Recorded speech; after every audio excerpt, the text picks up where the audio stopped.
Welcome, in front of me is ACER Nitro 5, and in this video I will show you how to see the battery level on this laptop.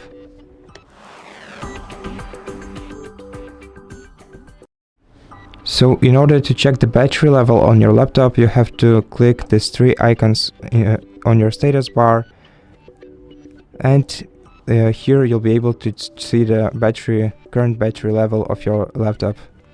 If you click this icon, you'll also be able to see the battery level and some information like this one, the time until your battery is fully charged, or time until your battery is fully discharged if your charging cable is disconnected. And that's it. Thank you for watching this video. If you liked it, consider subscribing to our channel, leave us a like and a comment below, and I'll see you in the next one.